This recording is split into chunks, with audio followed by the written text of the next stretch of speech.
Halo guys, kembali lagi di channel saya Farhan Ananta.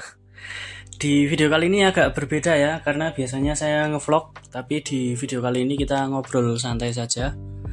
Ya, terkait pengalaman buruk saya memakai handphone ini ya, iPhone 6 Plus, dan kebetulan ini pengalaman terburuk saya selama bertahun-tahun menggunakan handphone Apple ya. Sebelumnya ya belum pernah sih sampai segini parahnya. Dan semua itu bermula saat saya tukeran HP sama adik saya, iPhone 7 dan waktu itu iPhone 7-nya saya tuker lagi ke iPhone 6 Plus ini. Jadi ini adalah iPhone 6 Plus 128GB, dan alasan saya berani tuker HP ini dari iPhone 7 adalah karena storage-nya yang gede ya, 128GB, dan itu cukup menjanjikan untuk pemakaian jangka panjang. Biarpun saya nggak yakin software-nya bakal disupport oleh Apple terus menerus, seperti WhatsApp itu kan konon kabarnya iPhone 5s, 6 dan 6 Plus ini out of support ya di awal tahun 2024 atau akhir tahun 2024 juga mungkin ya, nggak tahu karena nggak ada kepastiannya juga. Jadi untuk jangka panjang saya hanya berharap pada storage-nya yang gede. Jadi itu alasan saya kenapa turun kasta ke iPhone 6 Plus yang tadinya itu iPhone 7 ya. Dan ternyata tuh produknya bermasalah guys. Jadi namanya handphone bekas ya, kita nggak tahu pemakaian orang sebelumnya seperti apa, makanya kita harus sangat berhati-hati. Dan kesalahan saya pada waktu COD itu saya tidak mengecek secara detail ya, hanya mengecek fisik dan battery health dan lain-lain sewajarnya saya membeli iPhone ya, sewajarnya kita membeli iPhone. Nah ternyata di balik itu ada masalah serius, dan itu konon katanya penyakit umum di iPhone 6 Plus ini. Cuman ya nggak tahu lah, saya periksa ke tukang servis, ternyata IC NAND flash atau IC memory itu sudah kena ya, jadi HP-nya sering restart sendiri. Nah, efek dari kerusakan tersebut ternyata cukup fatal ya, yaitu HP-nya itu sering restart sendiri, restart nggak jelas gitu.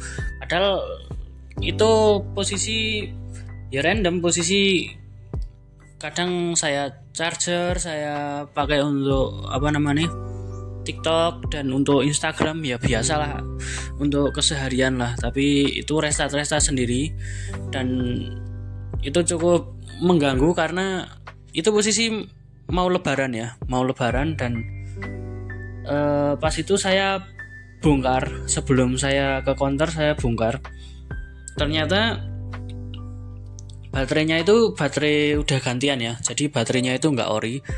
Lah terus saya berasumsi apa karena baterainya nggak ori, terus arus listriknya nggak stabil dan sering restart sendiri. Saya tanya di forum Facebook dan lain-lain, di Google juga saya sempat searching ya. Ternyata indikasi tersebut bisa jadi karena baterainya nggak ori. Awalnya saya nggak tahu kalau NAND flash-nya yang kena. Oke lah, saya spend uang untuk ganti baterai, dan alhamdulillah bisa. Sudah saya ganti baterai OM ya, bukan yang ori, karena yang ori mahal. Dan baterai OM itu secara voltase dan lain-lain kan sudah sesuai dengan baterai ori.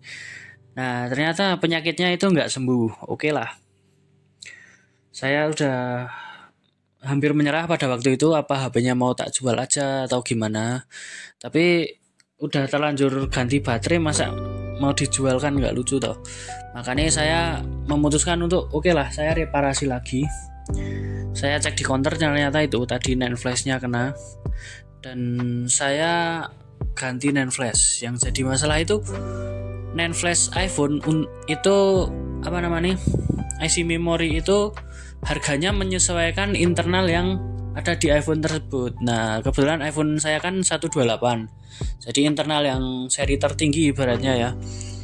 Nah itu ternyata biayanya sangat mahal, sekitar berapa kemarin 760.000. Lah saya kaget toh kan, 760.000 itu udah sekitar 80% harga HP-nya kan. Sekarang iPhone 6 Plus kan harga secondnya yang 16 GB itu mungkin under 1 juta udah nyampe kah. Ya oke lah, 128 saya masih bener-bener butuh memori yang gede itu, 128 GB oke lah, storage yang gede itu kayaknya cukup worth it untuk saya reparasi.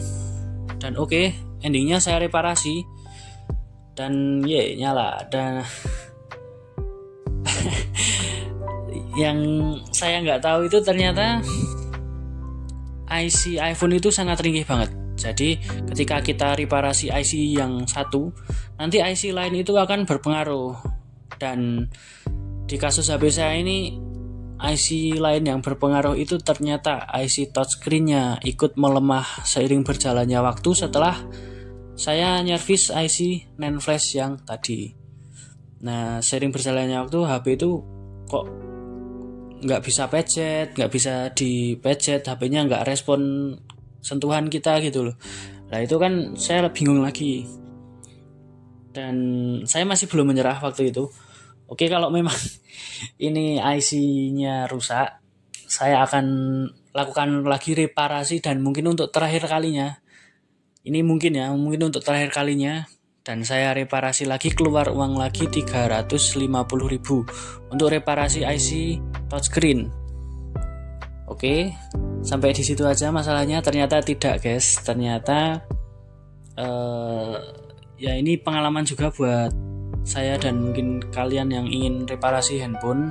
Jangan mudah percaya sama tukang servis yang belum pernah kalian percayai lah, yang belum pernah ada reputasi di lingkungan kalian, di keluarga kalian atau saudara-saudara kalian. Mending jangan, karena yang terakhir ini cukup menyebalkan sekali, sangat-sangat menyebalkan. Karena setelah reparasi IC touchscreen, ternyata muncul lagi masalah lain yang itu bukan karena kesalahan dari saya sendiri atau karena penyakit dari HP-nya, bukan. Ternyata ya bukan bermaksud menjelekkan ya, cuman dugaan awal saya ini kesalahan dari tukang servis yang saya percayai. Nah, tukang servis itu dia kalau saya lihat memang mungkin berpengalaman ya, karena dia sudah biasa membongkar dan cukup tenang untuk membongkar HP. Dia nggak panik, nggak gimana-gimana. Yang jadi masalah itu karena mungkin pengalaman itu dia seperti menyepelekan prosedur lah, jadi kurang profesional seperti itu ya. Bongkar HP-nya sambil lesehan, sambil tiduran, bahkan ya, padahal dia udah ada meja kerja sendiri, dia udah ada meja kerja khusus untuk tukang servis gitulah. Jadi mejanya udah lengkap, ada penerangan, ada lain-lain, tapi dia nggak mengerjakan HP saya di situ. Dia malah di karpet sambil lesehan. Dan ya pokoknya kalau saya lihat itu cukup aneh untuk ukuran profesional ya. Kecuali kalau kita casual, kita kayak ganti baterai sendiri dan lain-lain gitu, itu pun kita kan masih punya kehati-hatian kan. Kalau dia tuh kayak enggak gitu, dan dia nyimpennya nyimpen iPhone yang dari kita dan belum dikerjakan itu, storage sistemnya itu kok. Nah, mungkin karena ketekan itu ya, atau karena nggak tahu kenapa, jadi touchscreen saya itu ikutan rusak. Nah, pas ketahuannya itu pas IC touchscreen-nya udah bisa, tapi touchscreen-nya itu, LCD-nya itu sebagian nggak bisa dipencet, ada beberapa. Itu kan nyebeli banget, dan bukan karena kesalahan kita kan, tapi tukang servisnya ngeyel. Dan oke lah, daripada nanti ada kenapa-napa, yaudah saya ngalah aja, saya nggak komplain, saya nggak ngapa-ngapain, udah. Dan sampai di situ aja. Oh, ternyata tidak. Karena setelah diservis, nggak tahu kenapa kamera HP saya itu kamera belakangnya mati. Nah, oke, saya coba untuk komplain, ternyata komplainannya ditanggapi sepele. Dan mas, mungkin itu kendor, soketnya kendor. Lah, saya mikir yang masang siapa? Kalau kendor kan yang masang Anda. Masa nyalain saya gitu kan? Ya, susah pokoknya kalau kayak gitu tuh. Dan sejak saat itu oke lah, saya mungkin istirahat dulu, nggak mikir HP ini dulu. HP-nya saya pakai minus nggak apa-apa, oke lah saya pakai aja. Saya nggak berharap untuk HP ini sembuh mungkin dalam waktu dekat, karena ya uang yang harus dikeluarkan itu cukup banyak, kesabaran dan ya kita effortnya itu kayaknya nggak worth it untuk reparasi HP ini kayaknya ya. Ini saya masih ada harapan dan sebenarnya belum menyerah, cuman lelah dan ingin istirahat aja untuk reparasi HP ini. Dan gitulah pengalaman beli HP second. Kita harus benar-benar hati-hati terhadap produknya, dan bukan karena kesalahan kita juga, kadang dapat apa sih ya, dapat barang yang kurang bagus, jadi susah pokoknya. Ya inti dari video ini pokoknya kalian kalau mau beli iPhone second harus berhati-hati ya, jangan sampai kesalahan saya itu terulang di orang lain untuk tidak hati-hati saat membeli handphone bekas. Kalian nanti overspending kalau mau reparasi handphone minus gitu ya. Oke, mungkin segini dulu videonya kalau kalian suka. Oke guys, see you on the next video. Bye bye. Aduh, pusing.